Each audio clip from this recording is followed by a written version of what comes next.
Աստծո խաղաղությունը ամենքիդ հետ լինի, սիրելի եղբայրներ, քույրեր, մենք դարձյալ այսօր եթերում ենք։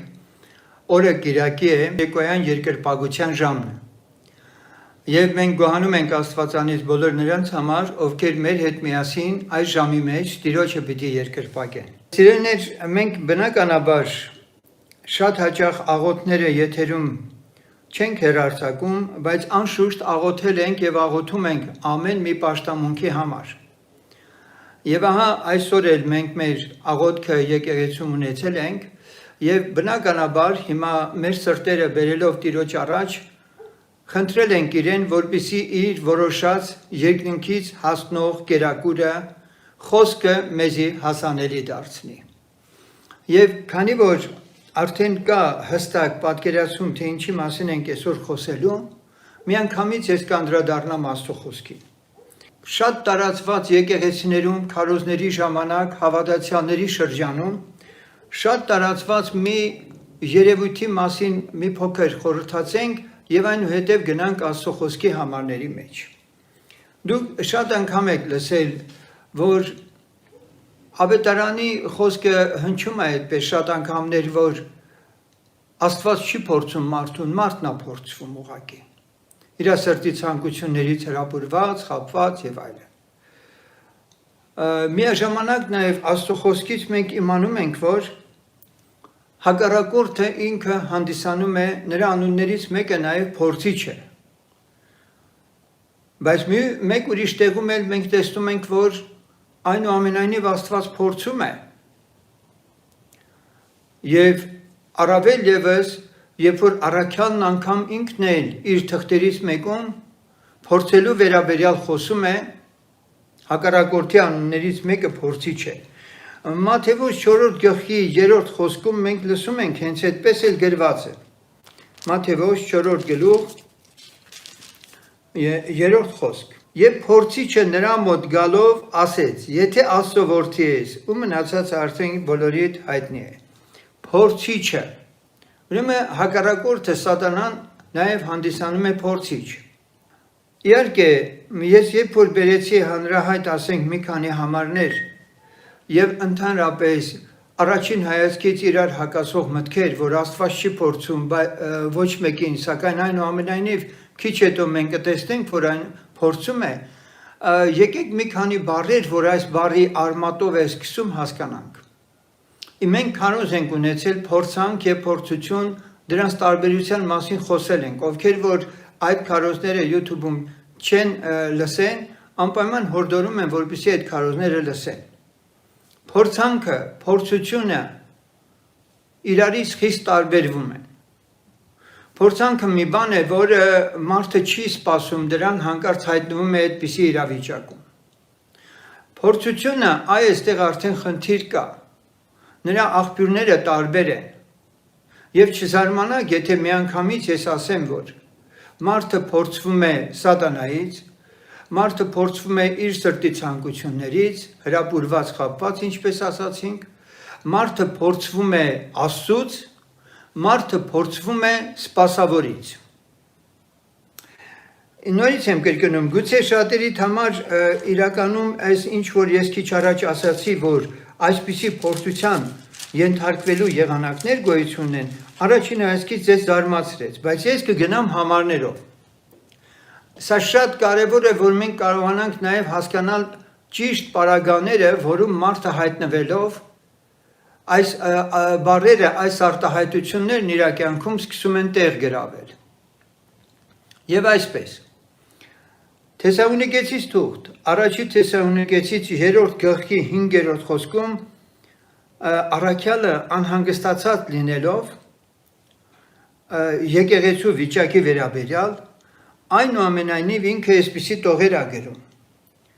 Ասում է, որ չսասանիք այս նեղություններումը, վասնզի դուք ինքներդ գիտեք, որ հենց սրա համար կանգնած ենք։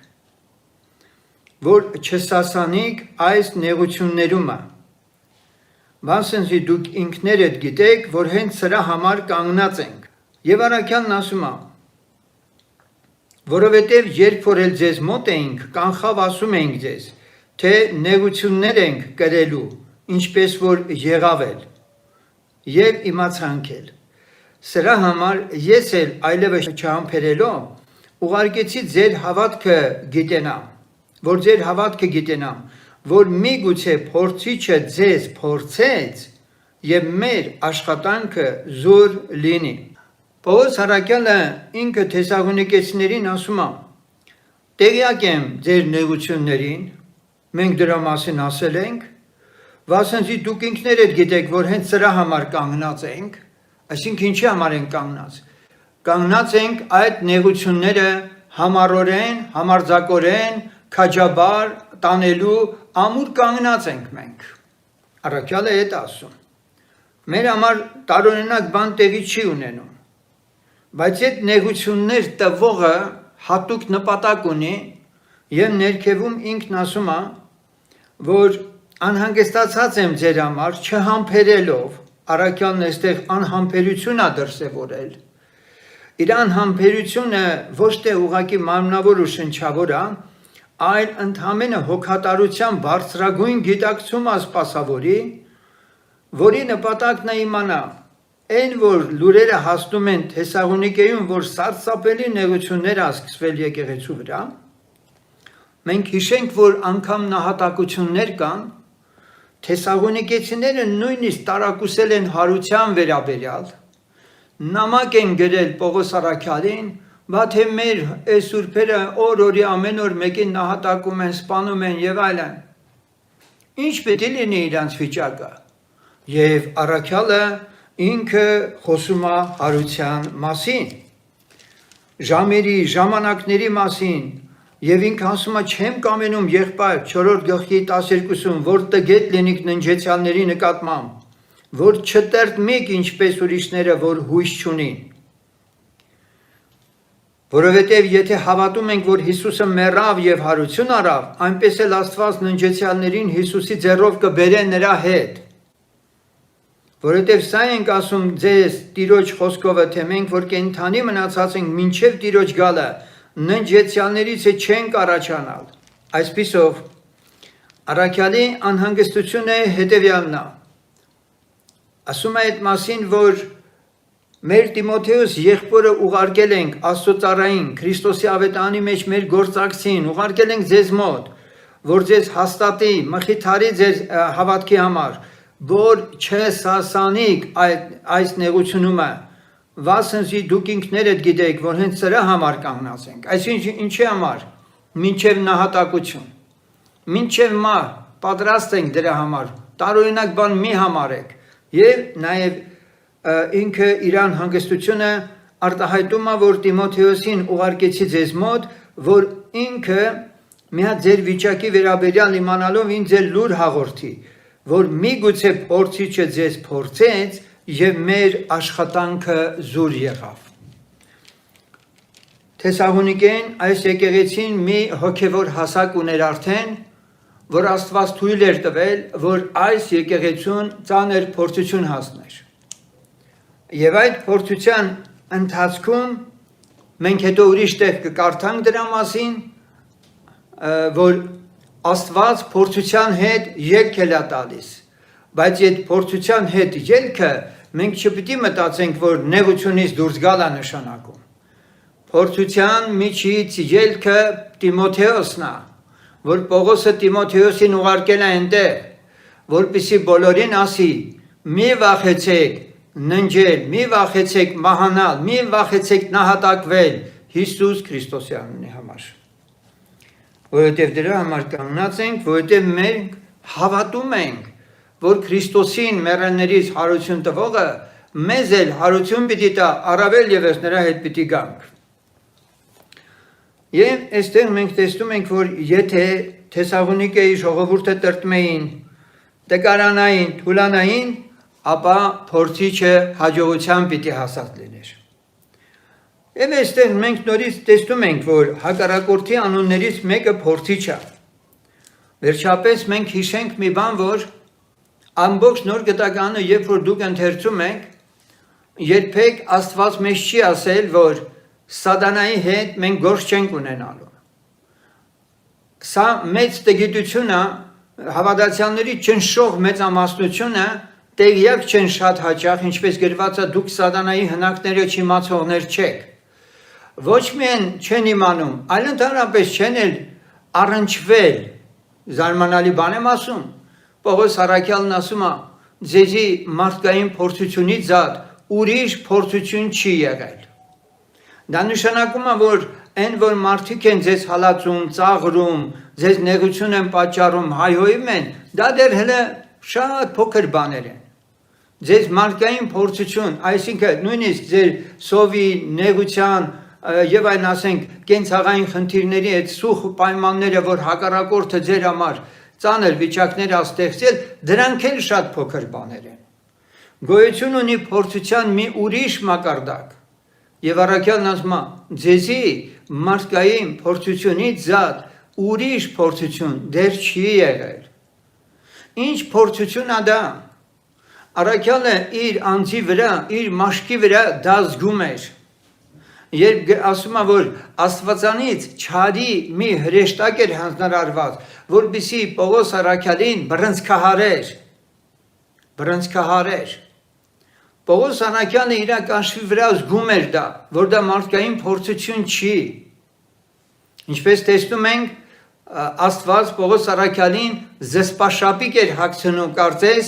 որպեսզի Պողոսը չհպարտանա։ Բայց ամեն ինչ եկեք հերթականությամբ նայենք։ Հակոբոս առաքյալի առաջի գլխի մեջ մենք կարդում ենք. բոլորովին ուրախություն համարեցեք եղբայրք, երբ կերպ փորձանքների մեջ ընկնեք, գիտենալով, որ ձեր հավատքի փորձառությունը համբերություն է գործում, համբերությունը թող կատարյալ գործ ունենա, որ կատարյալ եւ ամբողջ լինիք եւ ոչ մի բանի պակասություն չունենաք։ Սիրելիներ, ես ձեզ պիտի այնուամենայնիվ ասեմ, եթե մի բան ինձանով չեմ անցկացնում, ես չեմ քարոզում։ Եվ հենց այս վարքյանին ու այս պահին, այո, մենք տեսնում ենք, մենք վկան ենք, անձամբ ես իմ կյանքի, իմ ընտանիքի շրջապատում, հակառակորդի հնարքները եւ նրա սարսափելի ծրագրերը ինչը որ որոշել է, բայց իհարկե դրանք իջիկ են դառնալու բոլորը։ Որովհետև մենք Տիրոջից խոսք ունենք, Տերը մեզ բացահայտել է նրա ծրագրերը եւ քանի անգամներ նա փորձել է այդ նույն ոլորտում ինքը ցախողվել է։ Որովհետև այսօրվա մեր պաշտամունքն անգամ Աստված հաղթականորեն նորից շարունակել է տալիս։ Եվ մեր պաշտամունքը չի բխում այն նեղությունից ու դժվարությունից կամ այն գաղափարից ու մտքերից, որ հակառակորդը հնարավոր է մենք էլ մարդ ենք բերի։ Այդ ամենից հիմա ազատ, մենք հիմա խոսում ենք բաներ, որ մեզանով անցածն ենք ձեզ պատմում։ Այսպիսով, սիրելիներ, Հակոբոս առաքյալը նաև շարունակության մեջ շատ գեղեցիկ խոսքեր է ասում։ Երանել է այն մարդը, որ համբերում է փորձության, վասնզի եթե փորձվելով ընտիր գտնվի, կյանքի պսակը կառնե, այն որ Տերը խոստացավ իրան սիրողներին։ Հիմա այստեղ մի բան կանգ առնենք։ Երանելի է այն մարդը, որ համբերում է փորձության, վասնզի եթե փորձվելով ընտիր գտնվի, դուք այս համարը կարող եք ձեր համար վերագրել, կարող եք ասել, երանելի եմ ես, քանի որ համբերում եմ փորձության, որովհետև փորձվելով ընտիր եմ գտնված, հետևաբար կյանքի պսակը պիտի առնեմ։ Կարող ենք մենք սա դավանենք մեր համար։ Գիտեք ինչ, այստեղ շատ կարևոր մի բան եմ ուզում շեշտել։ Ինչի է այստեղ գրված փորձությունը ընտիր լինելու երաշխիք։ Գիտեք, որևէ բան իր որակական հատկանիշը միայն կարող է ցույց տալ այն ժամանակ, երբ որ այդ որակի նկատմամբ գրոհ տեղի ունենում։ Եթե որևէ մեկը սուրբ է ու կատարյալ է, ապա պղծությունը եւ անկատարությունը ամենատարբեր մեղքերը պիտի գրոհեն սուրբի եւ կատարյալի կյանքում, որպեսզի երևա սուրբը եւ կատարյալը։ Այսինքն, երբ այստեղ խոսք է գնում ընտիր լինելու համար, չի կարող մեկը ընտիր լինել, եթե ինքը չի փորձվել։ Իսկ ընտիր լինելու համար պարզվում է աստվածափորձում։ Այստեղ արդեն հնարավոր է շփոթվենք, որովհետև ներքևի համարը տեսեք ինչ ասում։ Ոչ ով որ փորձության մեջ է, չասե թե Աստվածանից եմ փորձվում, որովհետև Աստված չար բաներով չէ փորձվում, ինքն էլ ոչ մեկին չէ փորձում, բայց ամեն մեկը փորձվում է բուն իր ցանկություններից հրապուրված եւ խաբված։ Գուցե այս համարը դու սխալ ես ընթերցում, ես քեզ կօգնեմ ճիշտ կարդաս։ Հիմա տեսեք այստեղ ինչ է գրված։ Ոչ ով որ փորձության մեջ է, չասե թե Աստվածանից եմ փորձվում, որովհետև Աստված չար բաներով չէ փորձվում, ինքն էլ ոչ մեկին չէ փորձում։ Ինչով չի փորձում, չար բաներով։ Նրա մեզ անցկացնելով, ինչպես գրված է, այս կրակի միջով պիտի անցկացնեմ եւ մարդուն ոսկուց էլ ավելի ազնիվ պիտի դարձնեմ։ Հիմա այդ հնոցը, այդ կրակը մի փորձություն է, որի մեջ տանում է Տերը, բայց այդ փորձություն բառը հայերեն մենք շատ հաճախ սխալ ենք հասկանում, որովհետև երբ որ վերևում մենք կարդացինք, երանելի է այն մարդը, որ համբերում է փորձության, վասնզի եթե փորձվելով ընտիր գտնվի կյանքի պսակը կառնե, այն որ Տերը խոստացավ իրան սիրողներին, մենք կարդում ենք հայտնության գրքում, որ գալու է մի ժամանակ, երբ որ աշխարհը պիտի փորձվի, բոլոր մարդիկ պիտի փորձվեն, եւ Տերն ասում է, քիչ զորություն ունես, բայց իմ խոսքը պահեցիր, ես էլ քեզ պիտի պահեմ, այն փորձությունից, որ աշխարհի վրա պիտի գա, բոլոր մարդիկը փորձելու համար։ Այսպիսով մենք տեսնում ենք անխուսափելի փորձություն, որ ամբողջ աշխարհի համար է լինելու։ Բայց Տերը խոստանում է պահել։ Տերը խոստանում է, ինչի է այդ փորձությունը գալի, դա Տերն է թույլ տալիս։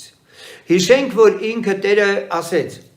այս աշխարհի իշխանը գալիս է եւ իմ դեմ բան չունի։ Միաժամանակ մենք այդ հորդորը լսում ենք, որ երբ որ մենք պետք է սպառազինվենք եւ այլն եւ այլն եւ այլն, որպեսզի չարության օրումը դեմ դնենք։ Ուրեմն կա մի չարության օր, Աստված ինքը թույլ է տվել։ Մեր կյանքում Սատանան ինքը ունի այդպիսի հատուկ իրավունք, որ ստացել է Աստծուց։ Ինչ է ստացել։ Մոտեցավ Հիսուսին ասեց. թույլ տուր խարբալեմ։ Ասում է ռուսերեն, սատանա պրասիլ, սեյց вас как пшеницу։ Անգլերեն shaken, ցնցել։ Սատանան ինքը մոտեցավ Հիսուսին եւ ասեց թող այդ 12-ին էլ մի հատ ցնցեմ, էլի։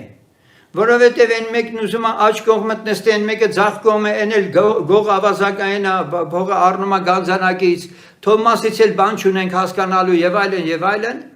քո աշակերտները կատարյալ չեն, ամեն մեկը մի բան է իրան կարծում, Պետրոսն էլ իրան առաջակցում անընդհատ, ես, հələ մի հատ թող մի հատ մոտենա, մի հատ թափ տամ իրան, զուտես իրանք իսկապես ինչ որակ կունենան։ Եվ Տերն ասեց չէ, բոլորին չես մոտենալու։ Պետրոսին մոտեցիր։ Տիրոջը պետք էր մեկ անձնավորություն, որ անցներ այդ փորձությունով, որպեսզի Տերը ասել էր ես քո համար աղոթեցի, Պետրոս, որպեսզի դարձի գալուց հետո աշակերտները հաստատես։ Այսպիսով մենք տեսնում ենք հակառակորդի գործելավոճի մեջ մենք կարող ենք օգուտներ քաղել։ Ո՞րն է այդ օգուտը։ Ուրախություն համարեցեք եղբայր, երբ փորձանքների մեջ ընկնեք։ Այսինքն բերենք Պողոս Արաքյալի օրինակով։ Պողոս Արաքյալին ծեծում, ջարդում, փշրում էին 40-ից 3 անգամ ձախկով են ծեծում, վերջը տանում Պարիսպից դեն են նետում, արդեն համարյա մեռած է եւ այլն, Պողոսն ասում է. երբ կտկարանամ այն ատեն զորավորեմ։ Սատանան Պողոսի մոտ այս Պողոսի կյանքում կրակներ ընկել։ Սրան հալածում է, չարչարում է, ամեն ինչ անում է, բայց Պողոսը դրանից օգուտ է քաղում։ Գոհանում է Աստծուց, որ այդ ամենի հետ միասին ինքը Աստծո զորությունը իր կյանքում առավել եւս ավայելում։ Որովհետև երբ որ Տիրոջը խնդրել էր Տեր վեր արտերն ասեց իմ զորությունը տկարության մեջ է երևալու։ Դու պիտի փոքրանաս, դու պիտի խոնարհվես, որպեսզի իմ զորությունը քեզանով գործի դրվի։ Այսպիսով ցանկացած հավատացյալ, ով հասկացել է, որ իր նեղությունը, տառապանքը իրան կարող է նպաստել ավելի մոտենալու Աստծուն եւ հակառակորդին Աստված թույլ տալով կարող է իր աշակերտի հոգեվոր աճին նպաստի, փառք է տալիս Աստծուն, գոհանում է Աստծուց, որովհետեւ Աստված մի նոր լեվելի, մի նոր մակարդակին, մի նոր աստիճանի վրա է բարձրացնում եւ այստեղ արդեն խոսքը ասում է, որ այդ հավատքի փորձառությունը համբերություն է գործում, համբերությունը թող կատարյալ գործ ունենա, այսինքն միջև վերջ մի ասայլ չեմ դիմանում, որ կատարյալ եւ ամբողջ լինեք, ոչ մի բանի պակասություն չունենաք։ Տերը պատրաստում է։ Դրա համար դու պիտի երանելի քեզ համարես, որովհետեւ վերջը Աստված ամենակարևոր խնդիրն է լուծում քո կյանքում։ Որ խնդիրը։ Մահվանից չվախենալ։ Չվախենալ, որ քո անձիդ նկատմամբ գրոհ է ձեռնարկվում եւ հնարավոր է քո կյանքը վերջանա այսօր։ Եվ երբ որ դու հաղթահարում ես այդ վիճակը, Աստված ասում է հետ քաշվի անորեն։ Հիմա ինձ զորացնում է եւ ասում օծերի, կարիճների վրայով գնա, ես քեզ իշխանություն եմ տվել։ Եվ հակառակորդը չի կարող չենթարկվել քեզ։ Դրա համար երբ որ դևը դուրս էր գալիս մեկից, շատ լավ ճանաչում էր ով է իրան հրամայողը։ Հիսուսին ասեցին դու ժամանակից շուտ մեզ չարչարելու եկար, կամ այն դևը, որ Սկևիա քահանայի 7 որդիները փորձում էին հանել, չասեց, որ ես Պողոսին ճանաչում եմ, շատ լավ էլ ասեց։ Ուրեմն սիրելիներ, քրիստոնյան պետք է ճանաչելի լինի, ոչ միայն նյութական աշխարհում, մարդկանց շրջապատում, այլ հոգևոր դաշտում։ Նա պետք է ճանաչելի լինի հակառակորդին, եւ ինչու՞ չէ, ինքն էլ պիտի ճանաչի իր հակառակորդին։ Հակառակորդը պիտի քեզ ճանաչի դու ով ես, եւ դու էլ կարող ես հաճախ առնչվել իր հետ։ Եվ երբ որ գալիս է ժամը, չարության օրը, երբ որ ասում է դեմ դնեք, նա գալու է քո առջև։ Կարող ես այդ օրը դու ասել գալիս է իմ դեմ բան չունի։ Միայն այն դեպքում, երբ որ Աստծո հետ ներդաշնակ քո հաղորդակցությունից, դու այնքան վկայություններ ես առել Տերիցը, որ համարձակ կարող ես ասել ով է իմ դատախազը, իմ փաստաբանն է, դատախազն է Հիսուս Քրիստոսն է, որ իր թափած սուրբ արյամբ ներել է իմ մեղքերը, հանցանքները, եւ այսօր իմ բարեխոսն է Հայր Աստծո կողմին, դու ոչ մի իշխանություն չունես անորեն իմ վրա։ Եվ այսպիսի դավանությունը Աստված ուզում է ինձանից ու քեզանից լսի։ Սեներ, նորից վերադառնալով այս մտքին, որ երանելի է այն մարդը, որ համբերում է փորձության, վասնզի եթե փորձվելով ընտիր գտնվի։ Մենք կարդում ենք. Զմիրնե եկեղեցուն Տերն ասեց հավատարիմ եղիր միջև մահ, փորձվելու ես դու, 10 օր փորձվելու ես, հավատարիմ եղիր միջև մահ, եւ ես կյանքի պսակը պիտի տամ քեզ։ Այսպիսով մենք տեսնում ենք, որ այնուամենայնիվ Աստված մարդուն փորձում է, անորակ հավատացյալներ երկինք չեն գնալու։ Ես ուզում եմ, որ այս ժողովուրդը վերջ-վերջո մի հատ արթնանա ու հասկանա, որ եթե ինքը Աստծուց իր հոգևոր կյանքի որակի վերաբերյալ գնահատական չստանա, հայտնության եկեղեցիներից մեկը, որ գաղջ էր, Լաոդիկեի եկեղեցու մասին Տերն ասում է դուրս պետք է փսխեմ քեզ։ Բայց երանելի է, գիտեք այդ Լաոդիկեի եկեղեցին։ Ինչով է երանելի, որ Աստծուց իր հատկանիշների վերաբերյալ, հոգևոր վիճակի վերաբերյալ գնահատական է ստացել։ Այն եկեղեցին, որը չունի Աստծուց հայտնի խոսք, այդ եկեղեցու հասցեին չկա, այդ եկեղեցին կույր է։ Հասկանում եք ինչ եմ ասում։ Վերջերս ես խոսում եմ տեսիլքների, մարգարեությունների ու հայտնությունների մասին։ Եվ այս բացը լրացնում է հակառակորդը։ Լիդերներին, ավակներին թմկահարելով, ծափահարելով, որպես լավը եւ այլն, բայց որևէ մեղք վեր չի հանվում։ Եկեղեցու շինության աշխատանք խորքային չի կատարվում։ Սա առանձին թեմա է, որ մեկ օր ես շոշափելու եմ։ Հետևեք մեր ալիքին եւ մենք մոտ ժամանակներս Հայաստանի հոգեգաստական եկեղեցու ողջ քարտեզը իր ներկապնակով, իր գույներով բոլորը ներկայացնելու ենք ձեզ։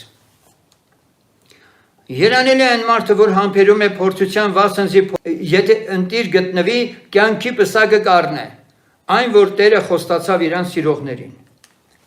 Կյանքի պսակը առնվում է այն դեպքում, երբ մարդն ընտիր է դառնում։ Իսկ երբ է մարդը ընտիր դառնալու, երբ որ ինքը փորձվի։ Եվ այս փորձվելը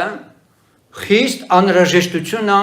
Աստծո համար, որպեսզի մեկին հափշտակի, որը ննջի որպես սուրբ, արթնանա երկնքում եւ նրա հետ պիտի գա աշխարհը դատելու։ Այսպիսիների հետ է Տերը գալու։ Բայց եթե դու մի հատ փափուկ բարձ դրել ես գլխի տակ, ընդամենը փրկություն ես դավանում, առանց քո սրբության կարգավիճակի մեջ եղած որակական հատկանիշները հաշվի առնելու, առանց քո մեջ զորությունը փնտրելու Աստծո, այո, քո մեջ զորությունը Աստծո փնտրելու ներքին մղում ու շարժարիչ չունես, ուր է քո քրիստոնյայի թասիբը։ Ես սա միշտ եմ ասում, դուք պետք է ուրախանաք ցնծակ ձեր Աստծո որդի լինելով, դուք պետք է ուրախանաք, որ սատանան իշխանություն չունի ձեր վրա, դուք պետք է ձեր հաղթանակներով ուղղակիորեն ուրախացնեք երկնքում բնակողին եւ երկնային ողջ բազմությանը, որ մի մեղավորի դարձի համար ուրախություն է երկնքում լինում, առավել եւս երբ սուրբերը երկրի վրա հաղթական կյանքով են ապրում։ Այստեղ փորձություն բառը եւ հաջորդ համարի փորձություն բառը նույնը չեն։ Ուրիշ թարգմանություններում, օրինակ ռուսերենով ես մի փոքր բան ասեմ ու դուք կտեսնեք ինչքան նման է։ Իսկուսիցել, ռուսերենում ինքը փորձիչը կոչվում է իսկուսիցել։ Այսինքն իսկուսիցելը, որը մոտեցավ նաև Եվային, Եդեմական պարտեզում, գայթակղողն է։ Եվ այստեղ մենք արդեն տարբեր բան ենք տեսնում։ Աստծոն քեզ փորձելու պարագան, որ ասում է քեզ չի թողնի, ելք էլ կտա փորձվելուց հետ, նա հենց այստեղ ասում, որ չար բանով չի փորձում, բայց փորձում է ինքը։ Բայց չար բանով չի փորձում։ Ոչ մեկին չար բանով չի փորձում, բայց չար բանով փորձվեն, սա նշանակում է հենց գայթակղությունների ենթարկվել։ Եվ այսպես ոչ ով որ փորձության մեջ է, չասե թե Աստվածանից են փորձվում, պիտի հասկանանք։ Ոչ ով որ գայթակղվելու ենթակա է եւ գայթակղվում է, թող չասի որ Աստծուց եմ ես այս ամենին գայթակղվում, ինչ է իմ առջև բերվում այսքանը։ Մեկը փորձվում է փողով, մեկը փորձվում է, ասենք ինչ որ մեկը գեղեցկությամբ երիտասարդը, մեկը փորձվում է պաշտոնով, տարբեր բաներով, քիչ հետո ավելի կմանրամասնենք, երբ որ խոսենք եկեղեցում հավատացյալի փորձվելու մասին։ Ինքն էլ ոչ մեկից չի փորձում, բայց ամեն մեկը փորձվում է բուն իր ցանկություններից հրապուրված եւ խաբված։ Տեսանք, որ սա է հենց գայթակղությունը։ Սրտի ցանկությունների հետ աշխատում հակառակորդը եւ մարդը հրապուրվում է իր սրտով, որովհետեւ ինքը ունի մի քանի աղբյուրներ։ Փորձության ենթարկվելու մի քանի աղբյուրներ ունի։ Սատանան մարդու մարմինը իր շունչը իրան ցույց է տալիս, որ ինքը շատ խելացի է, հպարտանում է եւ այլն։ Հետո դառնում է շիզոֆրենիկ, հետո էլ հոգեբուժարան են դնում, ասում են հավատացյալը հոգեբուժարան ընկավ, չէ։ Մի հատ դիպլոմ ուներ, իրան դրել էր ես իմ ինչի տեղ, իրան ասում է սիրելիս, այդ դիպլոմը մի կողմ դիր, Աստծո առջև խոնարհվի, չէ որ չէ, դե չէ որ չէ, իր գիտությունն էլ իրան տանում է խելակորույս մի վիճակի։ Հիմա ինքը ինչով գայթակղվեց իր շնչից, մեկ ուրիշ իր սրտից, սիրտը ցանկանում է, սիրտը իրան մղում է եւ ինքը սրտի դեմ ոչինչ դեմ չի դնում այլ ինքը ենթարկվում է իր սրտի զգացմունքներին։ Եվ այստեղ մենք կարդում ենք, բայց ամեն մեկը փորձում է բուն իր ցանկություններից հրապուրված եւ խաբված, եւ այսպես վերևում փորձվելով ընտիր գտնվելը ոչ մի կապ չունի գայթակղությունների ենթարկվելու հետ, այլ որ Տերը քեզ քո դավանության համար, որովհետեւ ինչ է ասում Աստծո խոսքը։ Հիմա Տիրոջ խոսքն ասում է, եթե մեկը ինձ ուրանա, ես էլ նրան եմ ուրանալու։ Հիմա այդ դավանելուտ պահը փորձվել է նշանակում թե չէ, իհարկե։ Ինչպես քիչ առաջ Զմիրնայի եկեղեցու մասին խոսեցինք, որ Տերն ասեց 10 օր դու պիտի նեղություն ունենաս, պիտի փորձվես, հավատարիմ եղիր մինչև մահ։ Եվ սա է հենց ընտիր գտնվելու այդ խնդիրը, Տերը այդ հարցը դրել է։ Այսօր բոլոր քրիստոնյաները, մեր երկրում հալածանք չկա։ Այսօր ամեն մեկը կոմֆորտի մեջ է։ Բայց երբ որ մենք Աստծո խոսքն ենք կարդում, ապա Տիրոջ արդարությունը միանշանակորեն ենթադրում է, որ չի կարող հարց եկեղեցու մեջ վախկոտ քրիստոնյա լինի, չի կարող հարց եկեղեցու մեջ մեղավոր սրտի ցանկություններով հրապուրված աշխարհը սիրող մեկը լինի, չի կարող վախկոտ իսկապես քրիստոնյա, որը այսօրվա դրությամբ իրան կանգնեցնում են եւ նահատակման խնդիր ունի, ուրանում է, հետո ինքը ննջում է, հանկարծ Տիրոջ մոտ լինի։ Եթե մինչև այդ ինքը չի շտկվել իր կյանքում, եթե իհարկե հնարավորություն է ունեցել։ Եվ այսպես մենք երբ որ կարդում ենք, ապա հասկանում ենք մի բան, որ մի դեպքում փորձվել, փորձություն բառը մենք հասկանում ենք Աստծուց բարիք մարդու կյանքում, մյուս դեպքում մենք տեսնում ենք չարիք, որը գայթակղությունների տեսքով է գալիս։ Եվ այդ ամենին պետք է դիմագրավի քրիստոնյան, եթե ուզում է Աստծո խոսքի մեջ անշարժ անսայթակ մնա։ Եվ Պողոս առաքյալը անհանգստացած Տիմոթեոսին ուղարկում է մխիթարելու, որպեսզի Տիմոթեոսը գա իրեն լուր տա,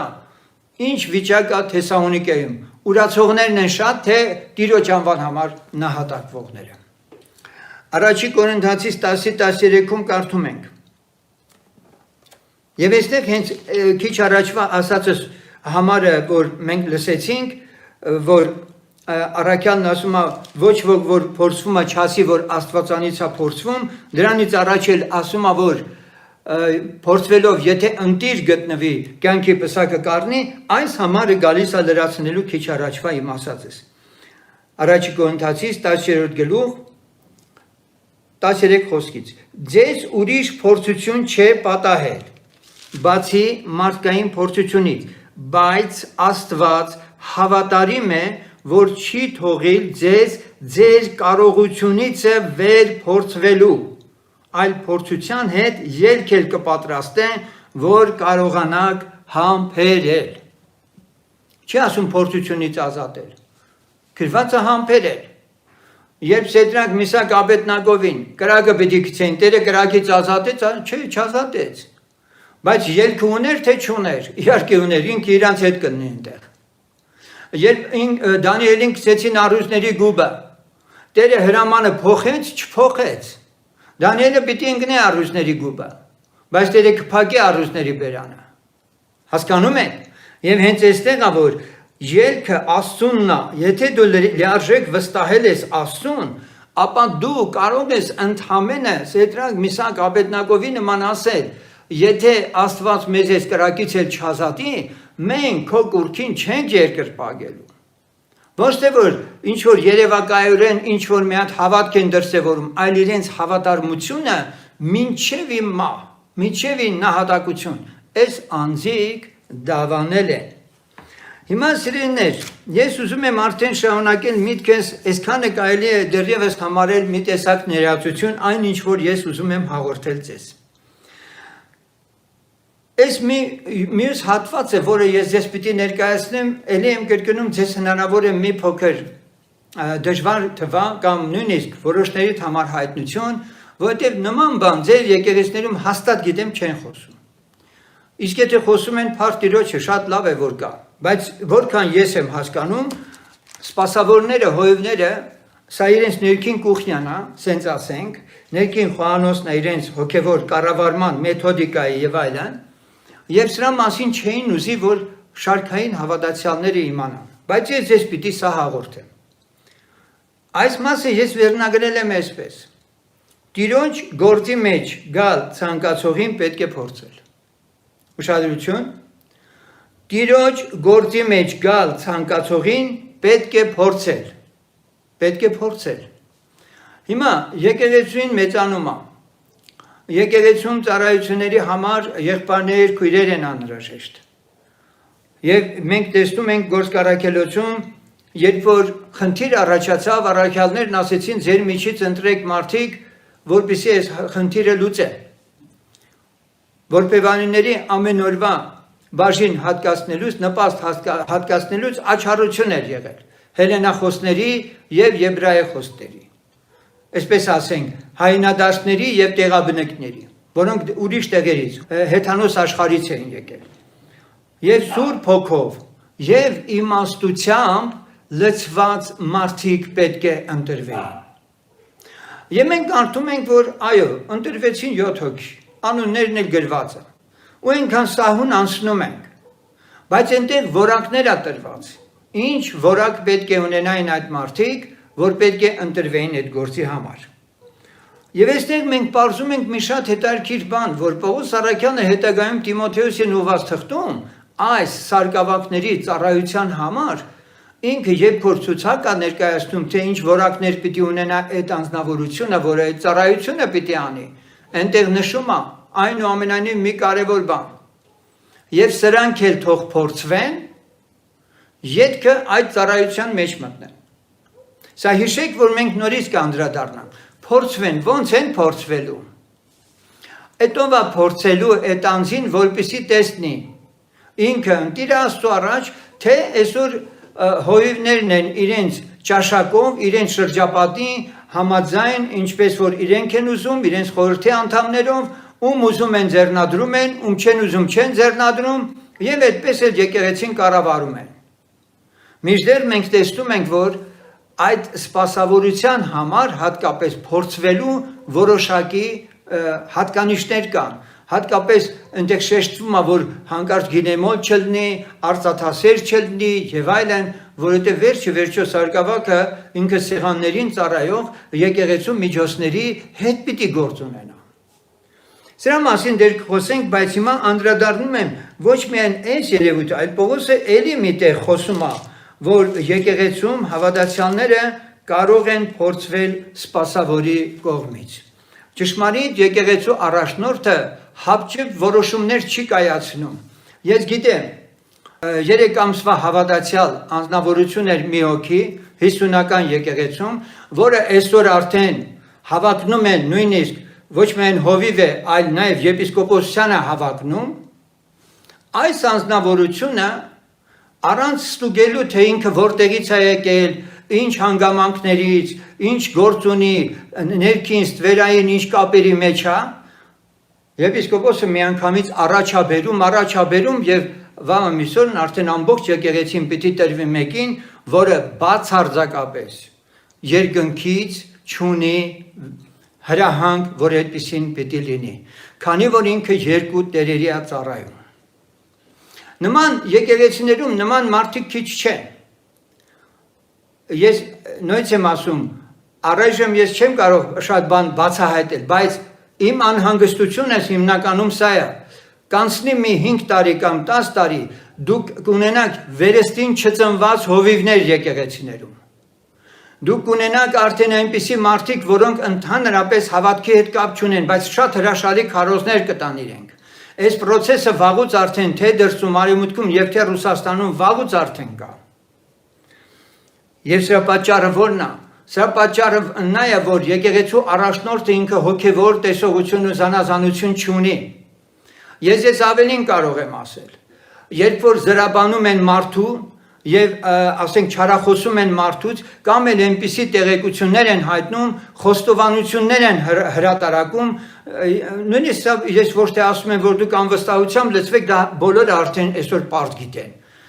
Անկեղծ քույրերը խոստովանում են իրենց մեղքերը կամ եղբայրները խոստովանում են, մի շաբաթ չանցած հաջորդ օրը հնարավոր է եղբայրը վեր կենա, եկեղեցու առաջնորդը եւ այդ ինչ քույրիկի մասին հենց հստակ էլ խոսի։ Մի քույրիկ էսպիսի բան ասեց, այդ քույրիկը նստած է, ոնց պետք է վստահի իրեն։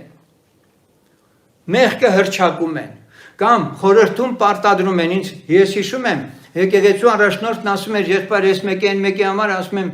ինչ ես ուզում իմանաս, բա իրենց խոստովան ասում եմ եղբայր ջան, եկեղեցին վստահել է, Աստծուց կարգվել ենք սպասավոր, ես ինչի պետք է այս քույրիկի այս եղբոր մեղքը քեզ ասում, ես եկեղեցու առաջնորդ եմ, պիտի իմանամ, ասում եմ չպետք է իմանաս, այդ մարդն ինչ չի խոստովանել, Աստծուն է խոստովանել, ես իմ մոտ դավթար չունեմ, որ լրացնեմ, թե ինքը ինչ է ասել, բայց ոչ, եկեղեցին կոնտրոլի եւ հսկողության տակ պահելու համար պետք է յուրաքանչյուր եղբոր եւ քրոջ վրա ալիբի ունենալ, որպեսզի այս մարդու կյանքը միջև կյանքի վերջ հսկեն ու կառավարեն։ Միջև հիմա էլ ես գիտեմ 20-30 տարի առաջվա մեղքը չի ներվել ինչ որ մեկի կողմից։ Մարդը հոնգուր ծոմովել, աղոթել է բան, բայց միևնույն է նրա վրա արդեն պետնոկ է, վերջացավ գնաց, այդ մարդը չի կարող առաջ գնալ։ Հասկանում եք։ Ասենք եկեղեցու մասին է խոսքը, որ մարդիկ կան, որոնց մեղքերը միջև Ռուսաստաններ, որտեղ էլ գնում է հետևից ուղարկում են այդ մեղքը, այդ ցուցակը, այս մարդը սա է։ Սա է եղել։ Եկեղեցու ներքին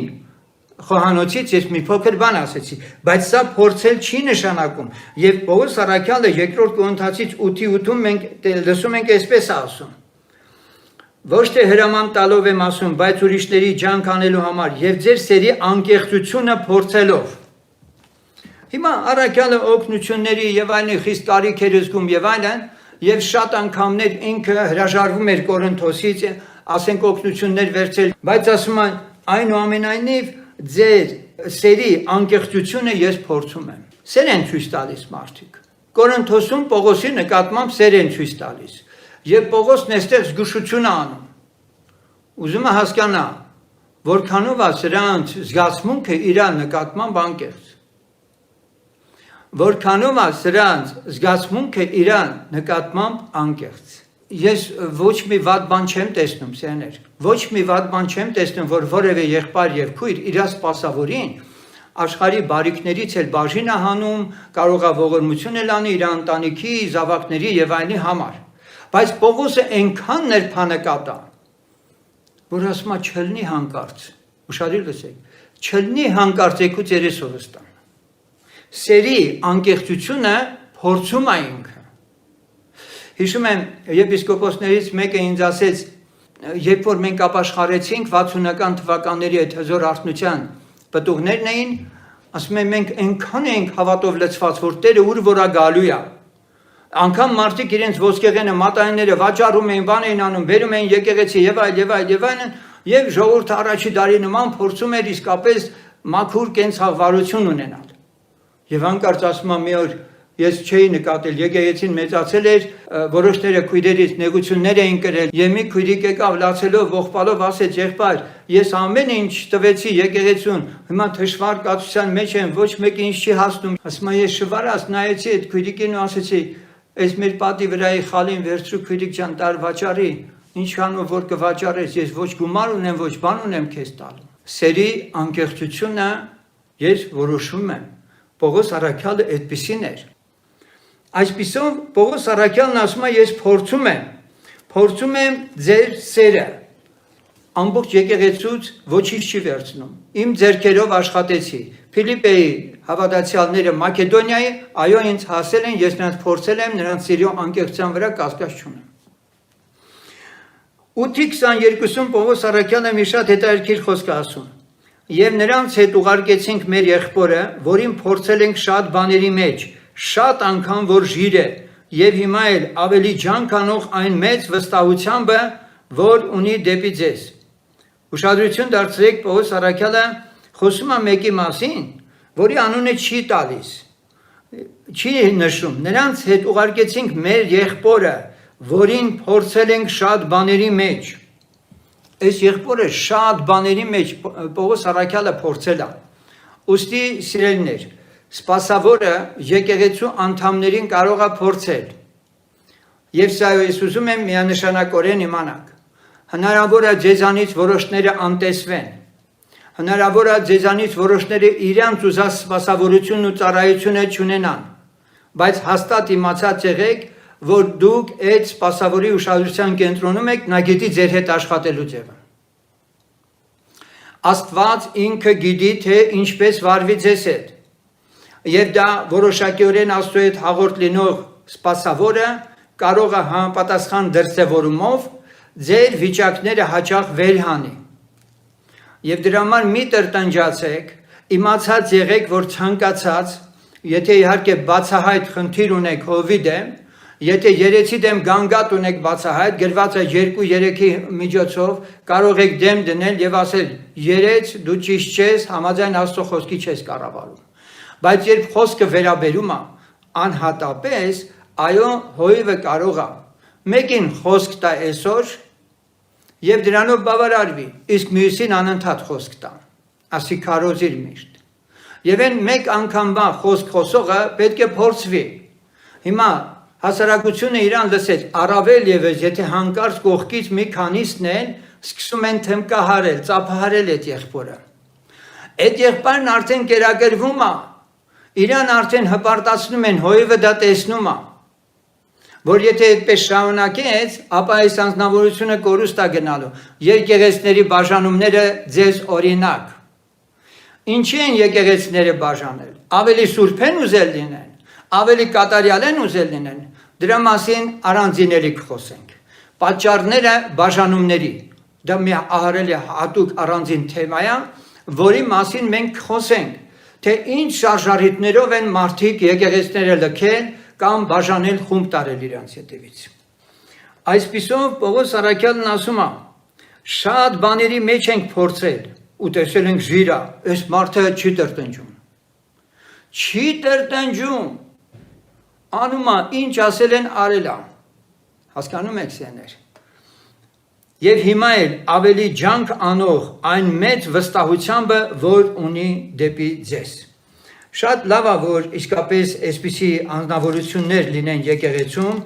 որոնք չեն նվնվում, իհարկե մեր կյանքում ամեն ինչ էլ պատահել է, մեր կյանքը հոգևոր մեր առջև դրված ասպարեզը հարթ չի եղել եւ բավականին շատ նաեւ դժվել ենք, դժվարություններ ենք քաշել, հալածվել ենք այդ նույն եկեղեցում, բայց փառք Տիրոջը Աստված այսօր մեզ կանգուն է պահել, որովհետև այդ ամենի մեջ մենք չենք նայել մեր նկատմամբ վերաբերմունք ցուցաբերողներին, մենք միայն Տիրոջն ենք նայել եւ ամեն բան Տիրոջ առջև ենք բերել։ Այսպիսով շարունակենք երկրորդ գլխի 9-րդ խոսքը լսենք, նույն Կորինթացիս թղթի 2-րդ Կորինթացից, որտեղ գրված է. որովհետև նրա համար գրեցի էլ ձեզ, որ ձեզ փորձով գիտենամ, թե արդյոք ամեն բանի մեջ հնազանդ եք։ Այսպիսով Պողոս առաքյալը բաներ է ասում, մեկ-երկու բաներ հանձնարարություններ է տալիս եկեղեցիներին, կոնկրետ Կորինթոսին էլ, եւ հետո սպասում է մի հատ տեսնի, այդ եկեղեցին ոնց է այդ հանձնարարությունը կատարում։ Եկեղեցու անդամները եթե պունկտուալ են, այսինքն իրենք հետամուտ են Պողոս առաքյալի ժամանակացույցին, հրահանգներին եւ այլն, լրիվ լավ է։ Եվ առաքյալն ասում է, որ ինքն այդպես է վարվել, փորձով գիտենամ, թե արդյոք ամեն բանի մեջ հնազանդ եք։ Եվ այսպես, երբ որ մենք նայում ենք, ապա Տիրոջ խոսքն ենք հիշում։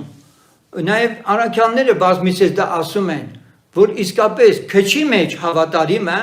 շատի մեջ էլ է հավատարիմ։ Քչի մեջ անիրավը շատի մեջ էլ է անիրավ։ Ուրեմն քչից է փորձվում մարդը, հետո ավելի ու ավելի ասենք իրան ասպարեզում ընթացք է տրվում եւ նայվում է, թե ինչպես է ինքը հանձնարարությունը կատարում։ Սարկավանքները, որոնք լավ են իրենց գործը կատարել, բարի աստիճան են շահում, Պողոսը Տիմոթեոսին ասում է, եւ Տիրոջմով շատ համարձակություն։ Խնդրեմ, 7 սարկավանքներից մեկը Ստեփանոսը պարզվեց, որ ինքն ավետարանիչ է։ Եվ առաջին նահատակը ոչ թե եղավ առաքյալ, ոչ թե եղավ եպիսկոպոս, այլ եղավ ընդամենը նախկին սարկավանք Ստեփանոսը։ Ստեփանոսը թեպետ ժողովուրդը նրան ընտրել էր որպես սարկավանք, բայց ինքը այդ կոչման մեջ չէր։ Տերը նրան ասպարեզ էր հանել եւ հետո նահատակվեց այս մարդը։ Հիմա այստեղ ինչն է խնդիրը։ Խնդիրը սա է, որ մարդը տեսնում է մի բան, իսկ Աստված ինքը ավելի խորքն է նայում։ Հիմա մի փոքր պիտի արագացնեմ Սուրբ գրքի համարներ ձեզ տալով, դուք ինքներդ նայեք ու տեսեք։ Ինքը առաջի Պետրոս 4:12-ում Պետրոս Առաքյալն ասում է. «Օտար բան մի համարեք այն բորբոքված նեղությունը, որ ձեզ փորձելու համար լինում է»։ Ուրեմն սա սովորական նեղություն չէ, անգամ բորբոքված։ Գիտեք, դուք դեռ այն հոգևոր դաշտը ձեր առջև չեք տեսել։ Երբ որ դուք կանցնեք այդ process-ը, Աստված կբացի մի հոգևոր դաշտ, եւ դուք հաղորդ լինելով այդ հոգևոր դաշտի հետ, ձեր ոտքերը գետնից կկտրվի, ձեր կոչումը հոգևոր դուք ավելի խորը կտեսնեք։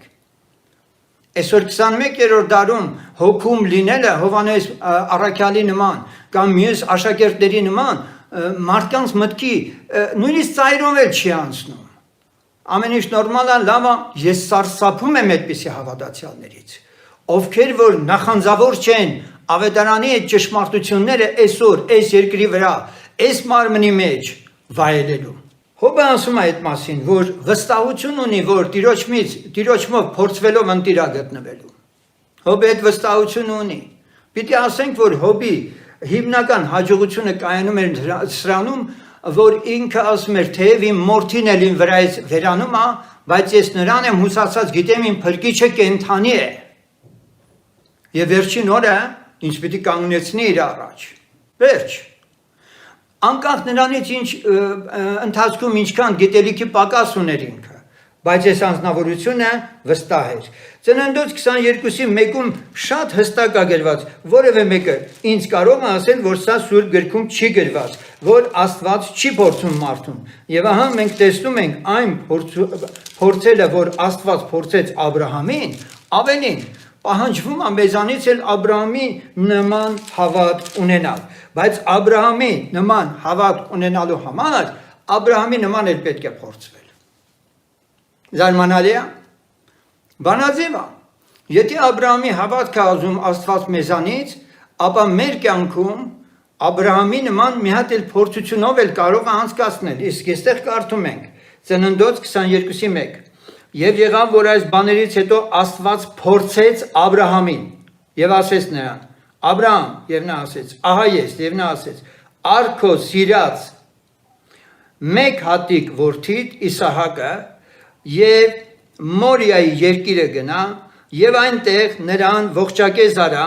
այն սարերի մեկի վրա, որ ես քեզ կասեմ։ Աբրահամ, իմ ու քո մեջ արգելք կա։ Քո Տեր Աստվածը սիրես ամբողջ սրտով, ամբողջ մտքով, ամբողջ կարողությամբ, ես խնդրում դու պիտի փորձվես։ Եվ ասում է քո սիրած մեկ հատիկ որդի Իսահակը դու պետք է զոհես։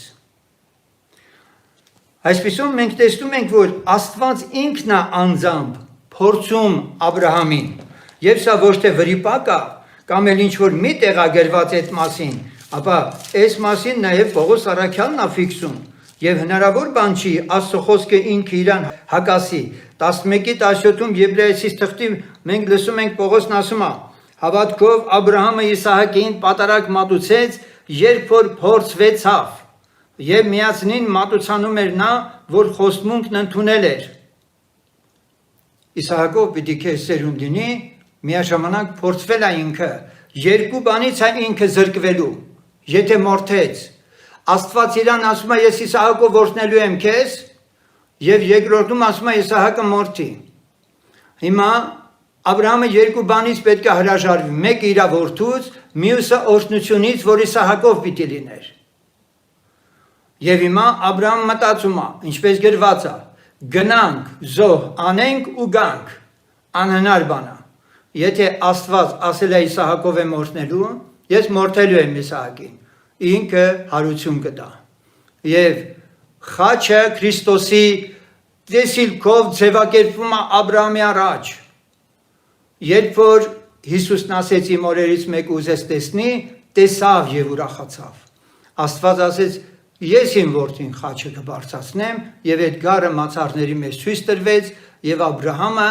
արդեն իսկ իր որդին զոհել էր, հավատքով Աստված դա ընդունել էր, եւ իր որդին էլ ստացավ հարությամբ, դարձյալ հավատքով։ Այսպիսով սիրելիներ, մենք լսեցինք, որ Աստված ինքը Աբրահամին փորձեց։ Եվ նորից եմ կրկնում, եթե Տերը մեզանից մինիմում Աբրահամի հավատն է պահանջում, իսկ շատերը մտածում են դա մաքսիմում հավատքն է, դա մինիմում հավատքն է, ապա ուրեմն մենք էլ մեր կյանքում պետք է փորձվենք։ Մի ողջ ժողովուրդ։ Իսրայել ժողովուրդը անապատում փորձվում էր։ Երկրորդ Օրինաց 8:16-ում կարդում ենք, որ անապատումը քեզ մանանա ուտեցրեց, որ քո հայրերը չէին ճանաչում, որ քեզ խոնարեցնե, քեզ փորձելու համար եւ վերջը քեզ բարիք անե։ Բարիք երբ ես ունենալու, փորձվելուց հետո։ Բարիքն Աստված երբ է խոստանում քեզ, փորձվելուց հետո։ Ով է փորձում? Աստված։ Ինչի համար է փորձում? Քեզ խոնարեցնելու համար։ Եվ այդպես մենք 8-րդ գլխի 2-4-ում դարձյալ կարդում ենք. «Եվ հիշիր այն բոլոր ճանապարհը, որ քո Եհովա Աստվածը այս 40 տարիումը քեզ մանածեց անապատի մեջ, որ քեզ խոնարեցնե,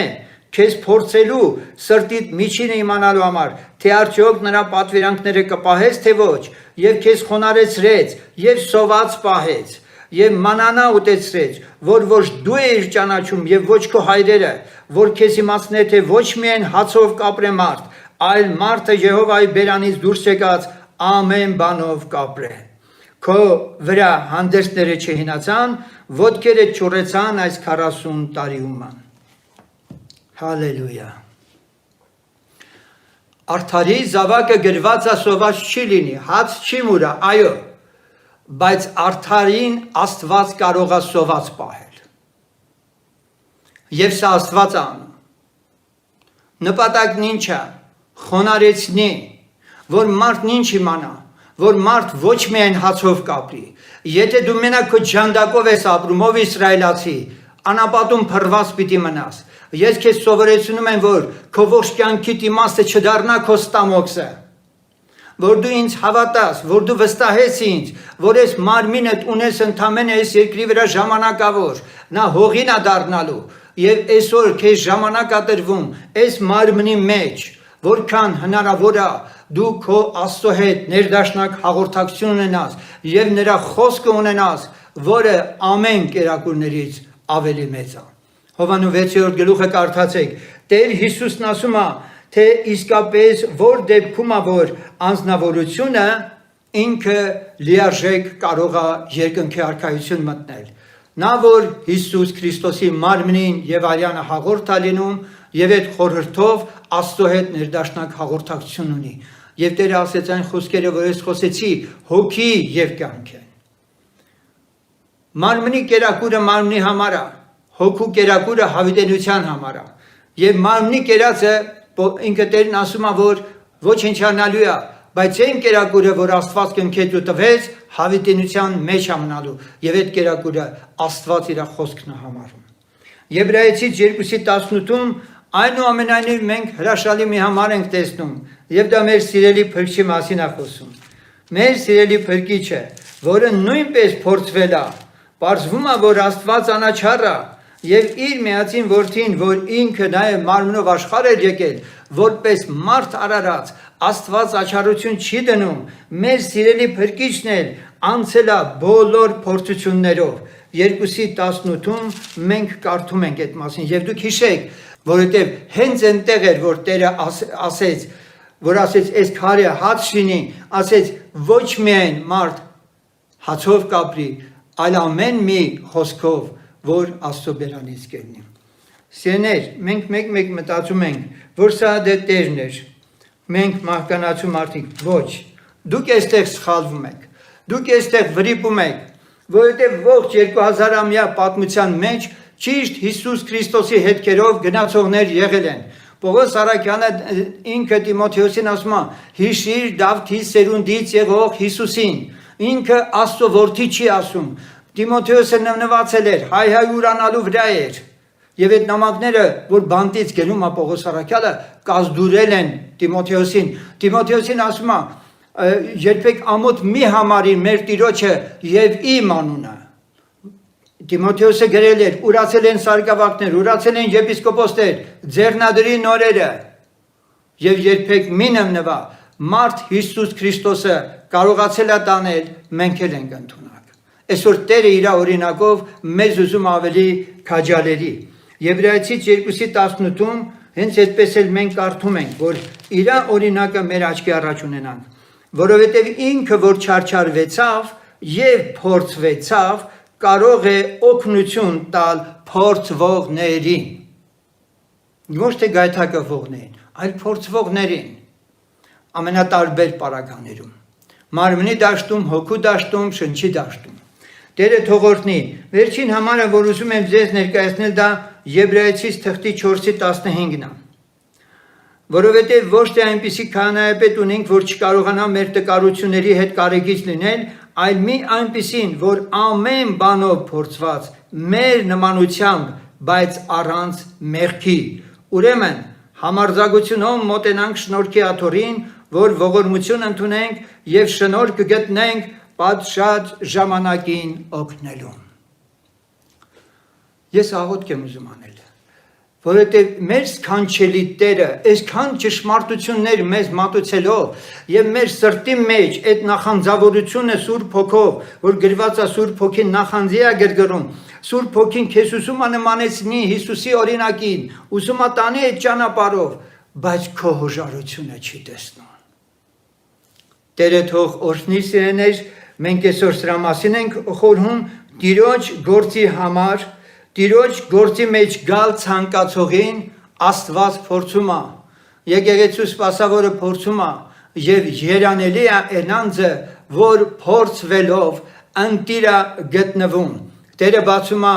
անտեսանելի մի հոգևոր աշխարհ եւ դու տարբերությունը հասկանում ես։ Այնտեղի, որտեղ դու կաս, որտեղ դու կրոնավոր ես եւ այնտեղի, որտեղ է ճշմարիտ քրիստոնեությունը։ Ամեն։ Տերը օրհնի քեզ, գնա աղոթքի։